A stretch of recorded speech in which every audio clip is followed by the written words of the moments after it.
Hi everyone, I'm Professor Tech, and this week we're putting two of my favorite devices head to head to see which one comes out on top. Will it be the ASUS ROG Ally with its beautiful 1080p screen and 120Hz refresh rate, or the 800p Steam Deck OLED with its rich color and improved fidelity over its older brother? They're each strong contenders, but let's find out whether the ASUS ROG Ally or the Valve Steam Deck OLED is the best fit for you.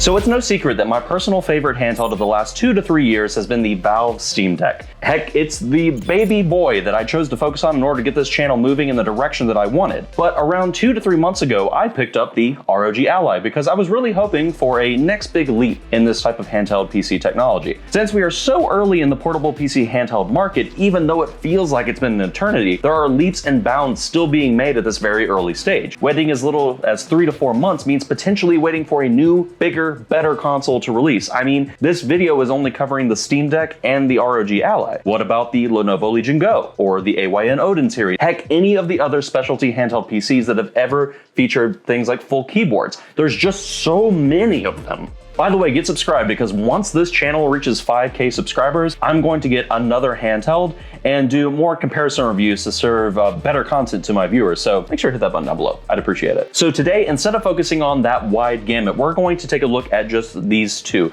and arguably the most popular two of the bunch. And we're going to be rating them based on 5 metrics because, well, everything on my channel is broken down into 5s. First will be ergonomics. How well does the system perform in the hands of someone with small to medium-sized hands, like me? And how does it perform over the course of several hours? Second up is physical interface. How do the buttons feel to press, and do they feel responsive, squishy, tactile, etc.? And again, does that initial feeling fade or grow over time? Third is power and performance. Which unit packs the most punch and when? Important, does that affect things like heat and playability? Fourth is quality of life features. How does the battery hold up on average? What are the special features that separate the handheld from the competition? What are the nice and not so nice qualities that you should be aware of when you're purchasing one of these or even others? Fifth and lastly is the screen. What are its metrics and how do they feel in real world scenarios? Which one is nicer to look at and responsive to play on? Let's dive right in. The ergonomics. Let's start with the highlights of the ROG Ally. The Ally features a lightweight form factor when compared to its cousins, coming in at 608 grams or roughly 1.34 pounds. And while that might sound like a lot when compared to other historic handhelds like the Game Boy, Nintendo DS, or even the Nintendo Switch and PSP, when compared to its contemporaries like the Steam Deck or even other handheld PCs, it definitely comes in on the lighter side. The weight dispersion of the console feels evenly spread out, with the right side of the console feeling ever so slightly heavier in my hands. This may be true, but it could also just be a personal bias as I am a right-handed person, so your mileage here may vary. Overall though, the weight feels dominant in the middle, allowing for a more even weight distribution when holding it. And the grips. Overall, I would say the grips on the Ally are fantastic for someone with smaller hands. But moving into the cons, I do start to feel a little bit of hand fatigue after about an hour or so of play when using the ROG Ally, and I think a lot of this is because my hands are a little too big for the system, even with someone who has generally smaller hands. Also, the way the handheld feels when holding it feels somewhat artificial, something that's really hard to describe in words. It just doesn't fit the natural fold of my hands quite the way I would like it to, but I'll admit that this is an area that I'm extra sensitive to as someone who always uses grip cases on all of my devices, like the Satisfy grip for the Nintendo Switch. But here, adding a grip case would throw out the points it earned on the weight category, so I want to let that be. I don't want to hold that too much against it. Moving on to the Steam Deck, specifically the Steam Deck OLED edition, which I'll be using for the remainder of this video for comparison's sake. Unlike the ROG Ally, the Steam Deck OLED comes in a bit heavier at around 640 grams, making it around 5% heavier than the Ally. However, given that the Steam Deck has a deeper built-in handle for its hand ergonomics,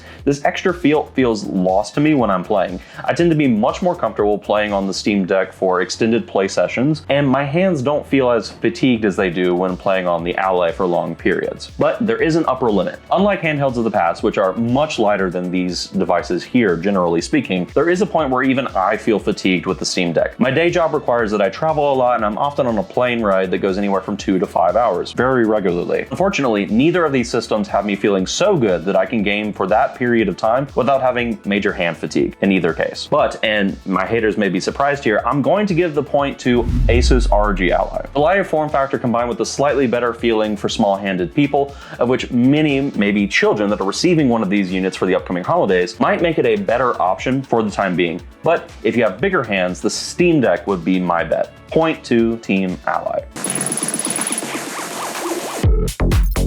The physical interface. Ah yes, the area where many people will find themselves lost in their own subjectivity, and for good reason. Different players prefer different feels, and while there are certainly aspects of every controller interface that some people may choose to favorite, there doesn't seem to be any end-all be-all interface that everyone loves and feels. So with that being said, keep in mind that this is a highly subjective area where you might find you prefer one over the other, but I'm going to try and be objective. So here we go. Let's start with the Ally again and some of its highlights, one of which is its directional pad. As I mentioned in previous videos, which you can check out up here, this directional pad is definitely my preferred as compared to the Steam Deck for retro game emulation and even fighting games because of the distinct clickiness that the D-pad gives me in terms of feedback so that I know I have the right input sequence or the right number of button presses put in. While it is small, it is mighty. I also really like the auxiliary buttons on the front side that allow for quick access to things like Armory Crate and other quick features. And while the Steam Deck has the same number of buttons on the face, the Allies feel clickier and more responsive on the whole. Something that is more clear than the Steam Deck's mushy button feel for its two buttons. Ironically though, the feeling of mushy buttons is something that the Steam Deck has over the Ally in other areas. Take for example, the face buttons on or ABXY. On the Ally, the buttons are clicky enough but resemble the feel of that of a PlayStation 2 DualShock controller, having a lot of jiggle in the horizontal motion of the buttons prior to pressing. Meanwhile, the Steam Deck's face buttons have some horizontal motion,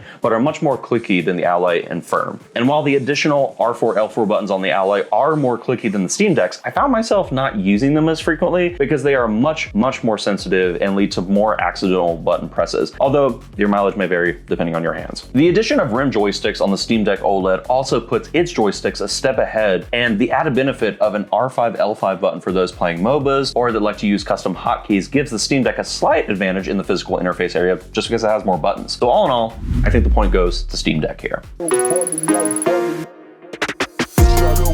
Power and performance. Ah yes, the big differentiating factor between these two consoles, and while I could spend a lot of time talking about how much the Ally absolutely crushes the Steam Deck, and it does, I won't mince hairs here, I would rather like to talk about the power profiles here because there's more to a portable console than just raw horsepower. Yes, it's with its higher wattages, which the Steam Deck can't reach, the ASUS ROG Ally absolutely crushes the Steam Deck in a pound for pound matchup. You can take a deeper look at these comparisons by watching a few other higher budget channels. That is until we get to a point where we can perform similar tests. So be sure to like the video down below so that we can grow and eventually do our own testing and provide it right here for you. But what do you get in exchange for that higher power profile? More frames per second, more fidelity, and a higher resolution. Although that last one will significantly raise the demand on the console and drain the battery so fast it almost makes it somewhat pointless, but when plugged into either a wall outlet or an external battery, ASUS dominates here. At the lower power profiles, let's say 15 watts for both the Steam Deck and the Ally, the Steam Deck pulls ahead due to its best-in-class optimization at that power point. A lot of things factor into this, but can mostly be attributed to Valve's optimization and the fact that the Z1 Ryzen Extreme in the ROG Ally is spec'd to run at a higher power profile more regularly, meaning its optimizations are for a point of energy consumption that is higher than the Steam Deck's 15 watts. Combine that with the Steam Deck's recent APU improvements, and the Steam Deck runs the game at lower power profiles in terms of not only performance, but longevity.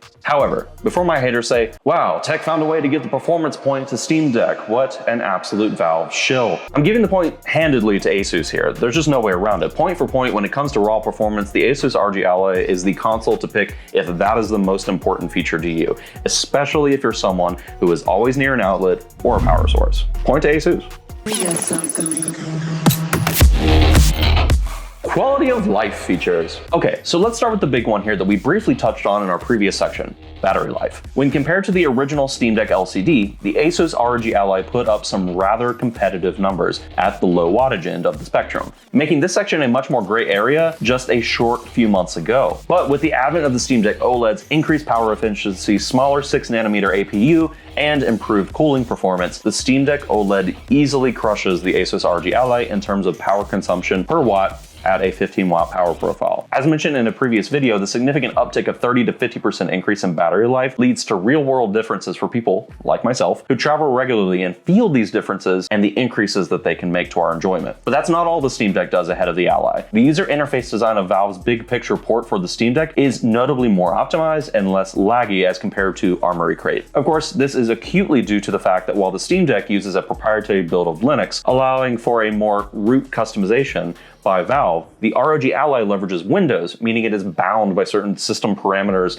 that are just out of ASUS's control. And so while it would be really easy to dunk on Ally in this area, I think it's important to recognize the situation at hand. The ROG Ally allows for a better experience when playing games outside of the Steam library from places like Ubisoft, Epic, Rockstar, and Battle.net because of the fact that it runs native Windows. So for gamers that have a large chunk of games outside the Steam ecosystem, this may prove to be exceptionally important for them in terms of ease of use. But that doesn't change the fact that overall, the Steam Deck's interface is just more fluid and easy to use, more versatile, and in many instances has the custom setups that offer third-party plugins like Decky Loader, of which you can find for more information on up in this video here. Let me know if you think that video needs an update because it's been almost a year since I put it out and it may be worth checking up on new features added by third parties like Decky Loader. All in all, Steam Deck seems to wipe the floor here, so another point to Valve. The screen! Saving the best for last, or at least the most contentious for last, are the two screens brought forth by the ASUS ROG Ally and the Valve Steam Deck OLED. To start, let's summarize the two. The ASUS ROG Ally brings with it a 1080p 120Hz screen that has 100% coverage of the sRGB color spectrum and around 75% of the DCI-P3 color spectrum. It's sharp and doesn't have too much LCD ghosting that comes with LCD displays, where light causes small details to appear not quite as refined unless you look really close, and overall it's a fantastic display. The Steam Deck OLED features a 720p 90Hz screen that also supports 100% of the sRGB spectrum in addition to 100% of the DCI-P3 color spectrum. That's a 50% increase over the original LCD Steam Deck, which was notably more muted than both the Steam Deck OLED and the ROG Ally. Due to the nature of OLED, there is no LCD ghosting to be seen here, with pixel-perfect color representation and fidelity on the OLED. So, how do these two screens compare? Well, thankfully, they're both freaking fantastic. I mean, honestly, this is an area where I think many people will find themselves torn, and rightfully so. So let's take a look at a few real-world scenarios. Let's say you're playing a recent AAA game like Mortal Kombat 1. The game runs really well on both the Ally and the Steam Deck OLED. However, the baseline settings for smooth experience on Steam Deck will set you down to about 600p at around 40 frames per second. Although you could use the standard 30 frames per second mode and achieve the regular 800p fidelity. On the ROG Ally, you would be able to use the 20-watt power setting and easily reach 50 to 60 frames per second at 720p, and with the power boost feature at 25 watts, even higher frame rates or higher resolution may be possible. So all in all, the Ally wins. Well, not outright. See, the Steam Deck's improved design, minimized APU footprint, and overall efficiency will net you a significantly longer gaming experience, even if the two systems were matched at their wattage output. And this is something that you come across and see at almost every gaming genre, from first-person shooters to AAA adventure titles to indie games and even fighting games. So point to ASUS or point to Valve, or point to nobody. In either case, that just seems to be where we're at. So what does this all mean? Which one should you get if you're on the fence about buying the ASUS ROG Ally or the Valve Steam Deck OLED? There isn't a clear winner in this race for the vast majority of us, but there is an answer, or answers rather, depending on your individual use case, and I think that's more important. If you're someone who travels a lot, is not always near a power outlet, and want improved color performance and ergonomics for slightly bigger hands, Valve Steam Deck OLED all the way. If you're someone who is occasionally traveling or away from an outlet and really cares about every little frame and being able to easily play games from various launchers, the ROG Ally takes the cake in that respect. But if you're someone in the middle, as most people are, the answer gets a lot trickier. And the more I think about it, the more I think it's more important to just get one of these two and try to have the best experience you can. In short, both of these systems and their associated hardware families are awesome. And it's an incredible time to be a gamer, specifically one who has portability in mind. I don't think you can necessarily make a bad choice based on the previous categories that we listed, and ultimately, if you have the chance to borrow or test out a friend's unit, you definitely should before buying. Don't be afraid to demo products when you can, and it's not cringy, and it's just being a smart consumer. But as this is a versus video, and from an objective standpoint, I really do think these are systems that are a tie for most people, I'll say that I highly recommend the Steam Deck for people who don't want to tinker with their system. And when I'm on the go, that's what's important to me. I just want to get to my airplane seat, put on my headphones, and be immersed for a few hours. So I hope you liked this video. If you did, make sure to hit the like button and get subscribed. And don't forget that once I hit 5K subscribers, I will be adding the Lenovo Legion Go to my review list. And once we hit 10K, which would be absolutely bonkers, and that would be like a freaking dream come true. Thank you so much. Please, let's get there. I know we can. I'll be doing a giveaway of my ASUS ROG Ally Z1 Extreme, because by that point, we might have another unit out in our hands. Thank you so much for watching. I appreciate you, fam. I will see you all next week. Bye!